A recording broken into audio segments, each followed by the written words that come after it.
문제가 안 풀릴 때 학생들은 바로 포기하는 학생입니다. 안 풀려요. 그럼 바로 포기하고 혹은 1, 2분 고민해보고 포기하고 조금 더 고민해보고 어떤 학생은 30분에서 1시간까지 고민합니다. 문제가 안 풀린다라는 것을 나는 이 문제를 풀 수가 없어라는 결론을 내리고 나서도 고민하는 학생들이 있어요. 이 중에서 어떤 학생들이 최상위권일까요? 네? 30분에서 1시간이라고요? 아닙니다. 얘들은 상위권이에요. 최상위권이요. 시간 제한 없이 고민해야 됩니다. 오늘 안 풀리면 그냥 이 문제 답을 보려 하지 말고 해답을 안 보는 학생들이죠. 해답 보기 싫어요. 끝까지 내가 맞추고 싶은 겁니다. 답 안 봐요.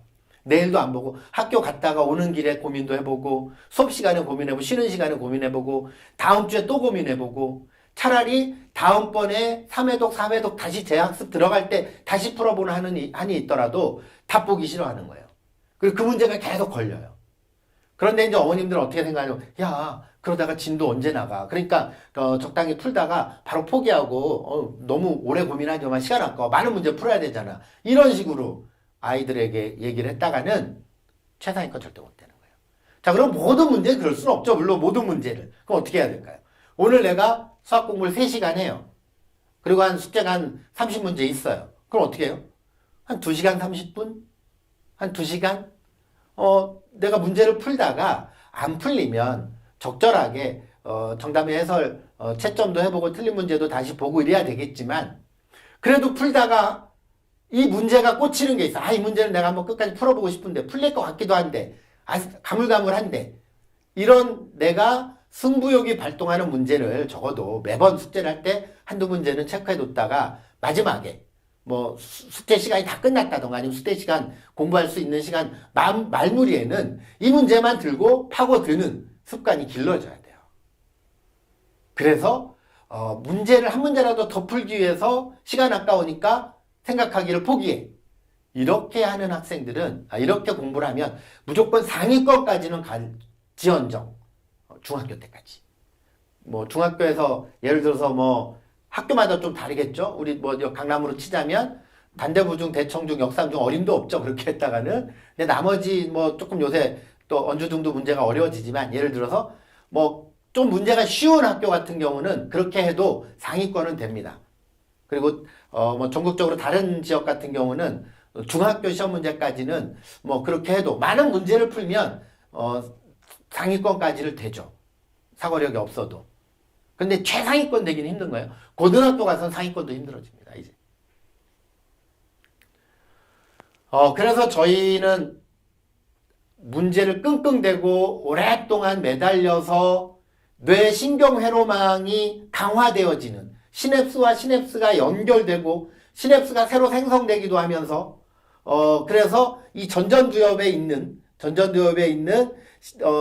사고를 위한 활동 이 세포가 활발하게 움직여질 수 있는 그런 또 하드웨어를 만들려면 뇌 생각 근육을 만들려면 끙끙대고 오랫동안 생각해야 된다는 얘기거든요. 그래야 끙끙대고 오랫동안 생각하면 머리가 지끈지끈해질 때쯤 뇌신경회로망이 산소가 포화됐으니까 산소 좀 더 보내달라고 머리가 지끈지끈하는 거거든요. 그 산소를 더 보내달라고 할 때 쉬면 어때요? 산소가 갈 거 아니에요. 그때 아무 일도 안 벌어집니다. 근데 거기서 끙끙 계속 되면 머리가 지끈지끈해질 때 얘 기존에 있는 회로망들로 안 될 때 계속 그 생각을 하라고 명령을 내리면 그때 새로운 연결이 만들어지는 거예요. 뇌신경 과학자들이 얘기하잖아요. 그때 새로운 연결이 만들어진다는 것은 우리가 사고 활동이 더 원활하게 이루어질 수 있는 신경근육, 뇌 신경세포, 뇌근육이 발달한다는 거예요. 그래서 오랫동안 끙끙거리라는 얘기거든요.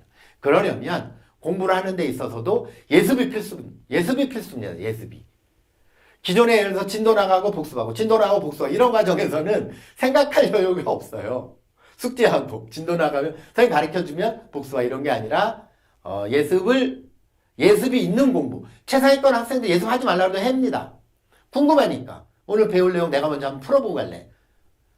상위권 아이들은 선생님이 가서 그냥 풀어주는 것만 이해하고 익히려고만 하는 거죠. 그래서 요새 이제 예습이 있는 공부를 거꾸로 교실이라고 하죠. 시행하는 학교가 굉장히 많아지고 있죠. 플립드 러닝이라고도 하고 외국에서는.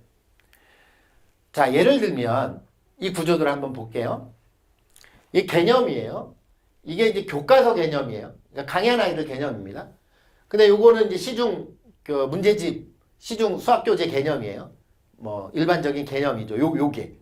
그런데 이 과정이 빠져요. 내가 개념을 전체 원리와 이유까지 다 근거까지 다 들어있는 개념을 내가 스스로 파악해보고 머릿속에서 구조화하고 정리하는 과정을 해야 되는데 이거 누가 해요? 선생님이 교재 만드는 사람이 하는 거죠. 그리고 요 딱 요약된 개념을 주입받는 거잖아요. 학생들은 뭐 선생님한테 강의를 들으면서 주입받거나 아니면 문제집 교재에서 개념 이렇게 요약된 개념을 주입받는 거죠.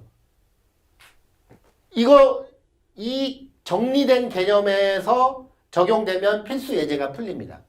그런데 심화 문제는 단순히 이런 정리된 개념에서 풀리는 게 아니라 이유가 근거가 있는 개념 원리에서 심화 문제를 응용해서 풀어야 돼요. 근데 여간에 이 과정도 전부 선생님의 머릿속에서 이루어지죠.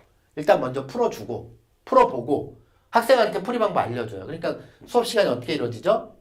딱 진도 뽑는 학원들 가면 어떻게 해요? 자, 오늘 개념 여기 배울 거야. 이런 오늘 수열에 대해서 배울 거야. 수열은 이런 거야. 설명해주고 나서 야, 수열에는 이런 예제들이 있어. 필수 예제 풀어줄게. 자, 풀어주고 나서 또 대표형 풀어주고 나서 집에 가서 뭐 하죠? 유사 문제 숙제 해오잖아요.